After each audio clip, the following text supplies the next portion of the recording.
ఉన్న బంగారాన్ని విడిపించి ఆ రోజు ఆన్లైన్ రేటుకే మేము కొంటాం. Sharma gold company. నమస్తే, వెల్కమ్ టు సుమన్ టీవీ. నేను మీ యామ్ని. ప్రస్తుతం మనతో ఉన్నారు ప్రముఖ ఆధ్యాత్మికవేత్త డాక్టర్ అనంతలక్ష్మి గారు ఉన్నారు. అమ్మతో మాట్లాడి మనకున్న సందేహాలను అడిగి తెలుసుకుందాం. నమస్తే అమ్మా. నమస్తే తల్లి. అమ్మ, ఇప్పుడు ఆషాఢ మాసంలో వచ్చే పౌర్ణమికి ప్రాధాన్యం ఏంటమ్మా అసలు? ప్రతి పౌర్ణమికి ఒక ప్రత్యేకత ఉందమ్మా. పర్వం అంటారు. అంటే చంద్రుడు పూర్తిగా ఉంటాడు కనుక, పూర్తి కళలతో 16 కళలతో ఉంటాడు కనుక మనసు చాలా చక్కగా ఉంటుంది. చంద్రుడికి మనసుకి సంబంధం ఉందని చెప్తాం. ఆషాఢ మాసంలో వచ్చేటటువంటి పూర్ణిమ ప్రత్యేకంగా గురు పూర్ణిమ అనే పదంతో చెప్పుకుంటాం మనం. వ్యాస పూర్ణిమ అని కూడా అంటాం. అంటే ఈనాడు వ్యాసుడు జన్మించాడని చెప్పేది ఒకటి ఉంది. ఈనాడు కృష్ణద్వైపాయనుడికి వ్యాసపీఠం మీద కూర్చోబెట్టారని చెప్తారు. అంటే వ్యాస శబ్దం అన్నది ఒక వ్యక్తిది కాదు, అది ఒక పొజిషన్, ఒక పదవి. ఆ పదవిని ఇచ్చి వ్యాసుడుగా కృష్ణద్వైపాయనుడిని మనం ఈనాడు వ్యాసుడని ఎవరినైతే పిలుస్తున్నామో ఆయనకు ఆ పదవిని ఇచ్చినటువంటి రోజుగా చెప్తారు.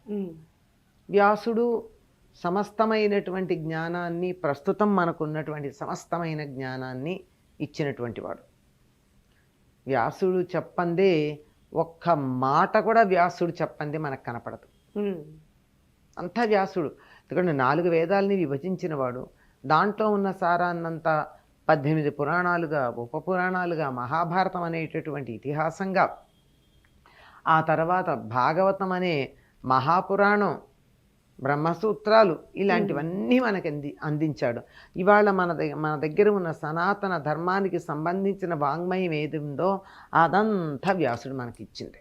అటువంటి జ్ఞానాన్నంతా ఒక్కచోట పెట్టి ఆ జ్ఞానానికి సంబంధించినటువంటి ఒక పీఠాన్ని ఆయనకు అప్పచెప్పినటువంటి రోజు ఈ వ్యాస పూర్ణిమ.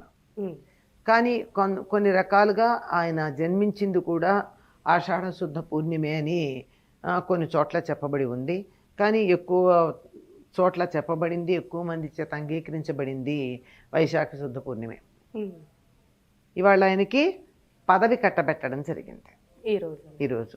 ఆ పనికి ఈ జ్ఞానాన్నంతా, సనాతన ధర్మానికి సంబంధించిన ఋషులు ఇచ్చిన జ్ఞానం ఏదైతే ఉందో దానంతటి మీద ఆయనకి ఆధిపత్యం, పెద్దరికం అప్పజెప్పబడింది. అదమ్మా ఆషాఢ శుద్ధ పూర్ణిమకు ఉన్నటువంటి విశేషం. అంటే అమ్మా, ఇప్పుడు గురు పౌర్ణమి రోజు ఎక్కువగా సాయిబాబాకు కూడా పూజ చేస్తూ ఉంటారు. అదేవిధంగా కొంతమంది, మా చిన్నప్పుడు మేము చేసేవాళ్ళం, టీచర్స్కి గురు పౌర్ణమి కాబట్టి ఆ రోజు ప్రత్యేకంగా చిన్న సెలబ్రేషన్ లాగా కూడా చేసేవాళ్ళు. అంటే ఏంటిది గురు పౌర్ణమి?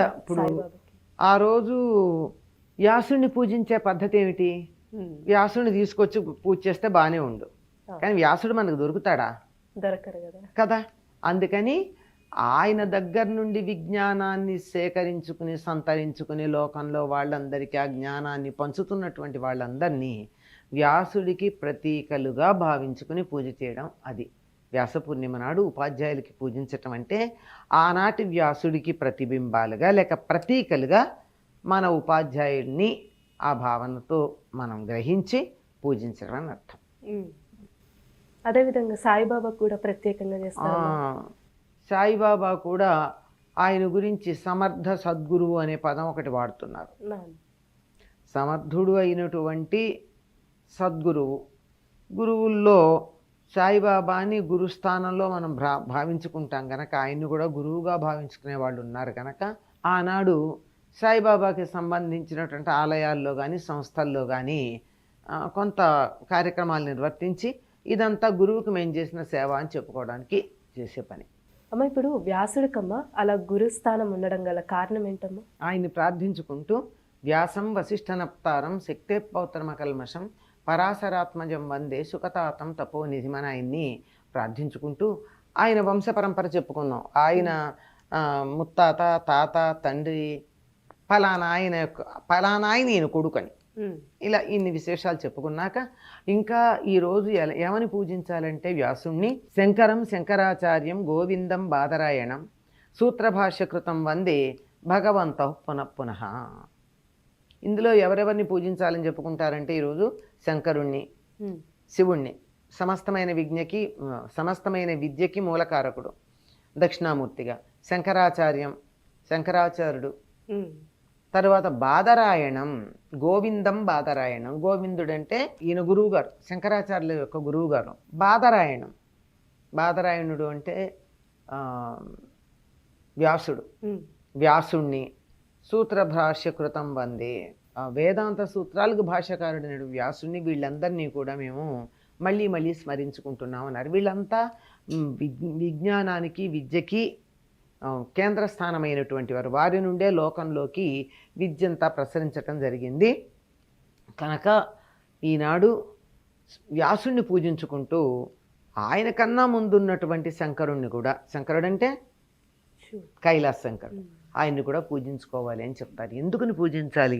ఎందుకని అంటే అస్తవ్యస్తంగా పడి ఉన్నటువంటి వేద రాసులని, మంత్రాలని రాసులుగా ఉన్నాయి. చదవడం మొదలు పెడితే ఎట్లా చదవాలో తెలియదు. అటువంటి వాటిని చక్కగా చదువుకోవడానికి అనుకూలంగా ఉండేట్టు 4గా విభజించాడు. అందుకే ఆయనకి వ్యాసుడు అన్న పేరు సార్థకమైంది. వ్యాసీకరించాడు, సెపరేట్ చేశాడు.